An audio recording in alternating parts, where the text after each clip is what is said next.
हे भगवान, कब तक, आखिर कब तक मुझे ये मिट्टी के बर्तन बनाकर आधे पेट में ही सोना पड़ेगा? क्या मेरे भाग्य में कभी सुंदर पकवान खाना नसीब नहीं होगा? हे ऊपर वाले, कोई ऐसा चमत्कार कर दो कि मैं अपने गांव का सबसे अमीर इंसान बन जाऊं। अजी, आप क्या पूरे दिन वही बातें बड़बड़ाते रहते हो? ईश्वर ने आपके अंदर बर्तन बनाने का इतना अच्छा हुनर दे रखा है, तो उसी हुनर के दम पर हमारा गुजर बसर तो हो ही जाता है। अरे नहीं नहीं भाग्यवान, क्या तुम्हारा मन नहीं होता अच्छे अच्छे पकवान, मिठाइयाँ, जलेबियाँ खाने का? काश हमारा घर भी इतना बड़ा होता कि सारे गांव के लोग हमारे घर को देखकर कहते कि वो देखो लल्लू लाल का घर है। और क्या तुम्हारा कभी मन नहीं करता कि मैं भी अच्छे अच्छे गहने पहनूं? आप ये कैसी बातें कर रहे हैं? मैंने तो अब तक कभी भी आपसे कोई गहने नहीं मांगे। आप जितना भी कमाते हैं मैं उसी में खुश हूँ। मुझे और कुछ भी नहीं चाहिए। अच्छा अच्छा, ठीक है। अब मेरा बाजार जाने का समय हो गया है। आज तो मुझे बर्तनों की अच्छी कीमत मिलेगी। इतना कहकर लल्लू लाल मिट्टी के घड़े सिर पर रखता है और बाजार की ओर निकल पड़ता है। मेरी प्यारी पत्नी को भी कुछ नहीं पता है, बस हमेशा ज्ञान की बातें झाड़ती रहती है। मैं एक दिन जरूर बड़ा आदमी बनूंगा। ये सब कुछ सोचते सोचते कुम्हार बाजार में पहुंच जाता है।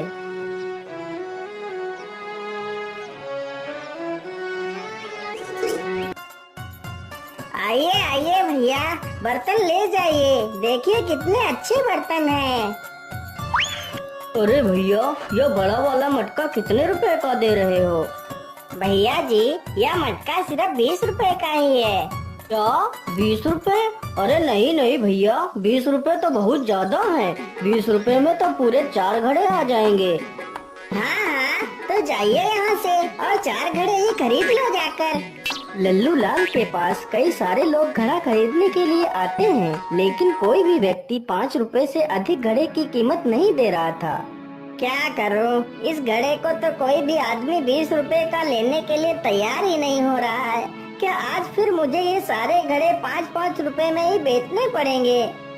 अरे भाई, यह बर्तन कितने पैसे में दे रहे हो? भैया, बड़ा वाला घड़ा 20 रुपए का है और बाकी के घड़े 10-10 रुपए में दे दूंगा। अरे नहीं नहीं भैया, बहुत महंगे घड़े बता रहे हो।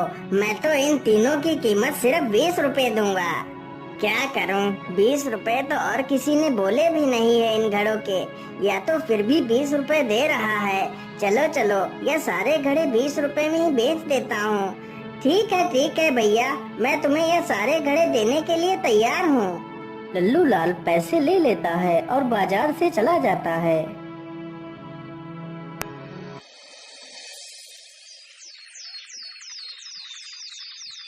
लल्लू लाल नदी के किनारे बैठकर बड़ा आदमी बनने के सपने देख रहा था। क्या करूं, कैसे बड़ा आदमी बनूं? रोज रोज मुझे बर्तन बनाना बिल्कुल भी अच्छा नहीं लगता है। अरे ये क्या, मुझे लगता है या तो कोई बोतल है। चलो चलो, इसे पानी से बाहर निकाल कर देखता हूँ। लल्लू लाल उस बोतल को पानी से बाहर निकाल लेता है। अरे इस बोतल के अंदर क्या है? मुझे लगता है इसमें कोई कागज छिपाया गया है। चलो इसे खोल कर देखता हूँ।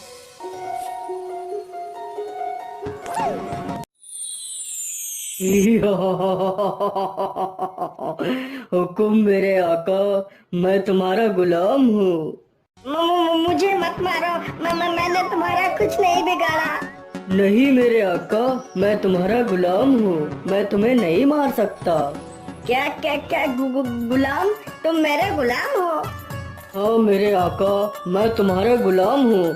तुम मुझसे अपनी कोई भी 3 ख्वाहिशें पूरी करवा सकते हो। मुझे लगता है जो कहानियाँ मेरी दादी बचपन में सुनाया करती थी, वह सारी बातें सच होती हैं। इसका मतलब मैं कोई सपना नहीं देख रहा हूँ। यह जिन तो मेरे कब्जे में है। मैं जो भी चाहूँ इससे करवा सकता हूँ। अरे जिन, क्या तुम मेरी सिर्फ 3 ही ख्वाहिशें पूरी करोगे? हाँ हाँ मेरे आका, मैं सिर्फ 3 ही ख्वाहिशें पूरी कर सकता हूँ। बोलिए तुम्हारी क्या ख्वाहिशें हैं? हे जिन, मेरी पहली ख्वाहिश ये है कि मेरा घर गांव का सबसे बड़ा घर बन जाए। इतना बड़ा घर हमारे जमींदार का भी ना हो। ठीक है मेरे आका, मैं तुम्हारी पहली ख्वाहिश को पूरा कर देता हूँ। जिन तुरंत ही अपने जादू से लल्लू लाल का घर बहुत ही सुंदर बना देता है। मेरे आका, मैंने तुम्हारा घर बहुत ही आलीशान बना दिया है। मांगिए आका, तुम्हारी दूसरी ख्वाहिश क्या है? क्या मांगू क्या मांगू? अभी तो मुझे कुछ समझ ही नहीं आ रहा, मैं इस जिन से और क्या मांगू। अरे मेरे जिन, मैं अपनी दूसरी ख्वाहिश अभी नहीं मांग सकता। मैं अपनी दूसरी ख्वाहिश तुम्हें सोच कर बताऊंगा। ठीक है मेरे आका, जैसी तुम्हारी मर्जी। तुम बाद में सोच कर अपनी ख्वाहिश मुझे बता देना। अब तुम्हारे पास सिर्फ 2 ही ख्वाहिशें बची हैं। चलो चलो, मैं जल्दी से यहाँ से अपने घर चलता हूँ और देखता हूँ मेरा नया घर कैसा बना है। लल्लू लाल जल्दी से अपने घर जाता है तो देखता है उसका घर अब झोपड़ी से बदलकर एक आलीशान बंगला बन गया है। यह देखकर लल्लू लाल की खुशी का कोई ठिकाना ही नहीं रहता।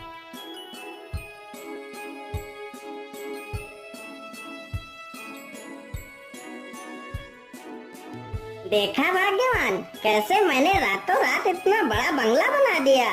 लेकिन जी, आपने रातों रात इतना बड़ा बंगला कैसे बना लिया? मैं तो कुछ समझ ही नहीं पाई, यह सब कैसे हो गया? अरे भाग्यवान, यह सारा कमाल तो उस जिन का है जो मुझे मिला है। क्या जिन? कैसा जिन? अरे भाग्यवान, आज सुबह जब मैं नदी के किनारे बैठा था तो मैंने देखा। इस प्रकार लल्लू लाल पूरी कहानी अपनी पत्नी को सुनाता है। अजी, इस प्रकार कमाया हुआ धन कभी भी लाभ नहीं देता। ऐसे धन को प्राप्त कर हमें किसी मुसीबत का सामना न करना पड़े। अरे भाग्यवान, तुम तो बेकार में इतनी चिंता कर रही हो, हमें कुछ नहीं होगा। लेकिन स्वामी, हमने इतना बड़ा घर बना तो लिया है, लेकिन हमारे पास तो एक भी पैसा नहीं है। हम घर कैसे चलाएंगे? हाँ भाग्यवान, यह तो मैंने सोचा ही नहीं। काश ऐसा होता कि मैं जिस चीज को हाथ लगाता वह सोने की ही बन जाती तो कितना अच्छा होता। हमारे पास सोना ही सोना होता।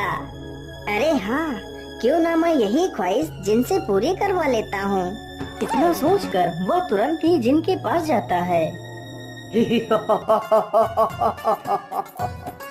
बोलो मेरे आका, तुम्हारी दूसरी ख्वाहिश क्या है? मेरे गुलाम, मेरी दूसरी ख्वाहिश यही है कि मैं जिस वस्तु को हाथ लगाऊं वह तुरंत सोने की बन जाए। जो हुक्म मेरे आका, ऐसा ही होगा। जिन तुरंत ही अपने जादू से लल्लू लाल को ये वरदान दे देता है। मेरे आका, अब तुम जिस वस्तु को भी हाथ लगाओगे वह तुरंत सोने की हो जाएगी। मेरे आका, अब तुम्हारी बस एक ही ख्वाहिश बची है, तुम जल्दी से उसे भी पूरा करवा लो। नहीं नहीं मेरे गुलाम, मैं अपनी आखिरी ख्वाहिश बाद में मांगूंगा। इतना कहकर लल्लू लाल वहाँ से चल पड़ता है। अरे ये क्या, यह मछली तो पानी के बाहर आ गई है। बेचारी पानी के बिना तो कितना तड़प रही है। चलो चलो, जल्दी से इसे पानी में छोड़ देता हूँ। लल्लू लाल जैसे ही उस मछली को हाथ लगाता है वह मछली तुरंत सोने की बन जाती है। अरे राम राम राम, ये क्या हुआ? यह मछली तो सोने की बन गई। मैं तो भूल ही गया था कि मैं जिस वस्तु को भी हाथ लगाऊंगा वह सोने की हो जाएगी। लल्लू लाल यह सब देखकर बड़ा दुखी हो जाता है और मछली को नदी के बाहर ही डाल देता है और वहाँ से चला जाता है। लल्लू लाल घर पहुंचकर जैसे ही दरवाजे को खटखटाता है तो दरवाजा भी सोने का बन जाता है। अरे भाग्यवान, आज तो मैं बहुत थक गया हूँ। मुझे जल्दी से कुछ खाना दे दीजिए, मुझे बहुत जोर की भूख लगी है। ठीक है जी, आप यहीं बैठिए, मैं भी खाना लाती हूँ।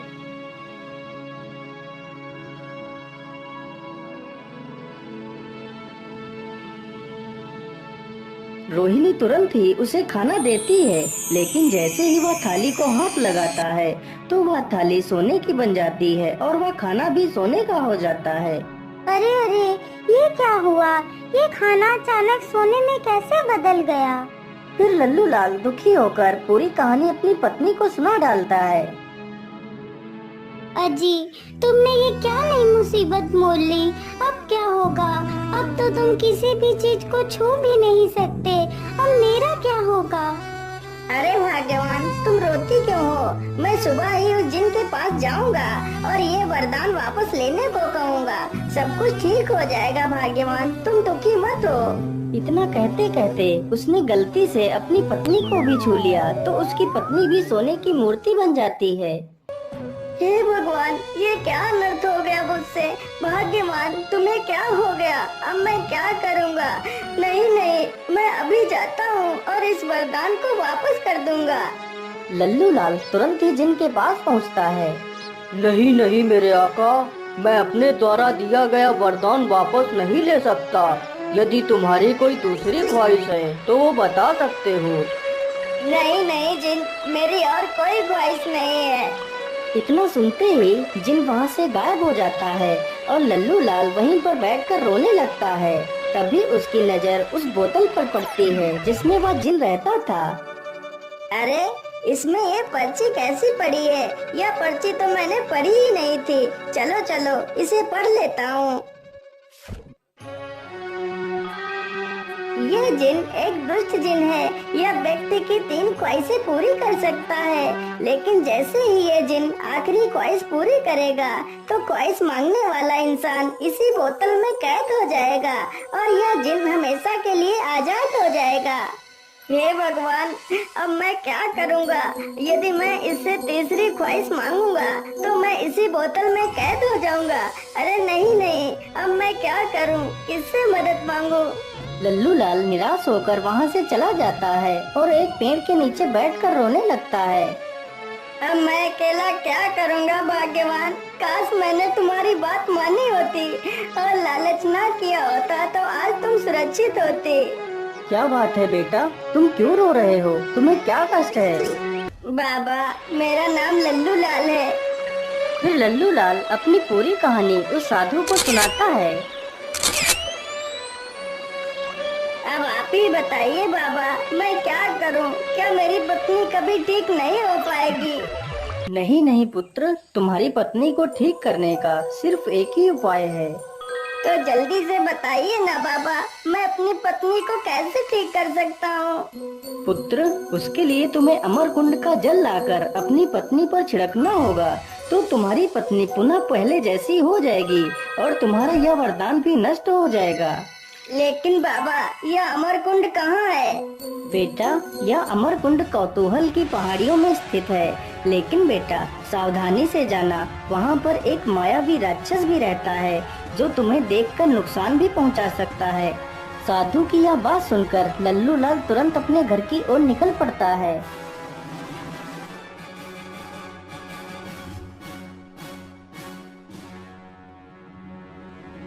मिट्ठू, मैं अमर कुंड से जल लेने के लिए जा रहा हूँ। तुम अपनी मालकिन का ख्याल रखना।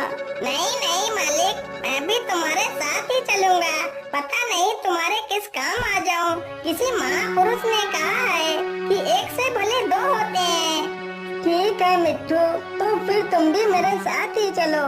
लल्लू लाल जल्दी से एक खाली बोतल उठाता है और दोनों वहाँ से निकल पड़ते हैं।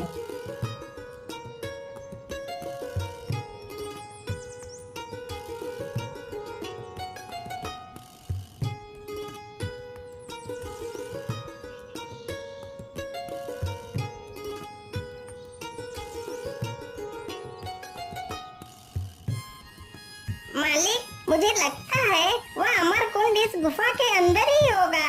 हाँ हाँ मिट्टू, तुम ठीक कहते हो। चलो जल्दी से इस गुफा के अंदर चलते हैं।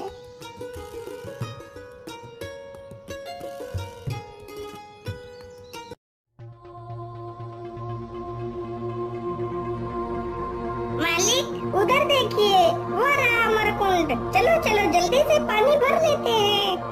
नहीं नहीं मिट्टू, अमर कुंड के पास जाने से पहले हमें सही ढंग से देख लेना चाहिए। यहाँ पर एक राक्षस भी रहता है। लल्लू लाल तुरंत ही जमीन पर पड़े एक पत्थर को उठाता है और अमरकुंड के पास फेंकता है। जैसे ही पत्थर अमरकुंड के पास गिरता है तो राक्षस तुरंत वहाँ पर आ जाता है। अरे कौन है? कौन है यहाँ पर?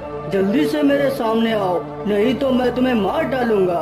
अरे मुझे लगता है यह पत्थर ऐसे ही लुढ़क कर आ गया होगा। आसपास तो कोई नहीं दिखाई दे रहा है। चलो चलो, मैं यहीं पर थोड़ा सा आराम कर लेता हूँ। राक्षस वहीं पर लेटकर आराम करने लगता है। अरे मालिक, यह राक्षस तो कुंड के पास ही लेट गया है। यदि तुम वहाँ जाओगे तो यह राक्षस जरूर उठ जाएगा। हाँ हाँ मिट्टू, तो फिर हम जल कैसे लाएंगे? मालिक, तुम यहीं पर रुको, मैं उड़ता हुआ जाता हूँ और अपनी चोंच में पानी भरकर ले आता हूँ। मिट्टू तुरंत उड़कर जाता है और जल्दी से अपनी चोंच में पानी भर लेता है और जल्दी से वापस लल्लू लाल के पास आ जाता है।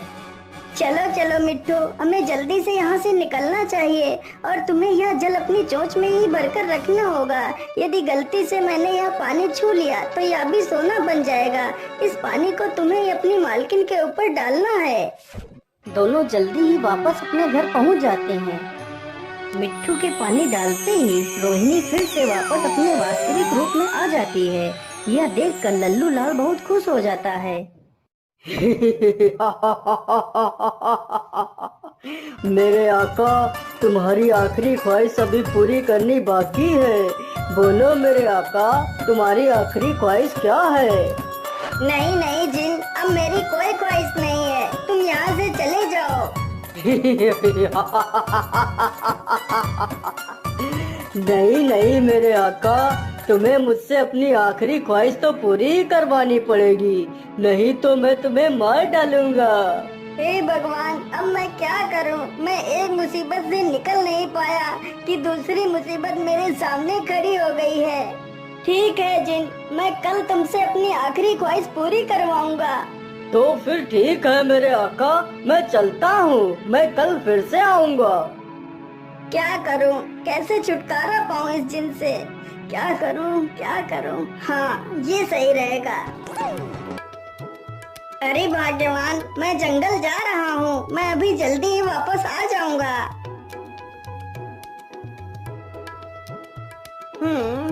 मेरे हिसाब से यही बांस ठीक रहेगा। चलो इसे ही जल्दी से काट लेता हूँ। लल्लू लाल जल्दी से उस बांस को काटता है और बांस को लेकर अपने घर पहुँच जाता है और अपने घर के बाहर ही एक गड्ढा खोदकर बांस को उसी में गाड़ देता है।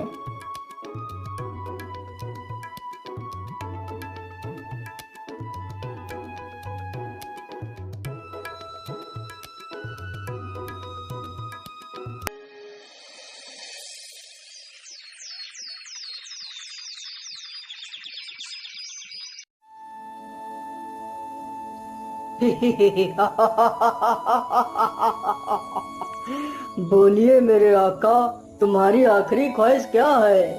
अरे ओ मेरे गुलाम, मेरी आखिरी ख्वाहिश यही है कि जो यह बांस जमीन में गड़ा हुआ है, इस बांस पर तुम्हें 20 साल तक चढ़ना है और फिर नीचे उतरना है, फिर चढ़ना है और फिर नीचे उतरना है। यह कार्य तुम्हें लगातार 20 साल तक करना है। यह सुनकर तो जिन के होश उड़ जाते हैं। वह पहले दिन तो आसानी से चढ़ उतर लेता है।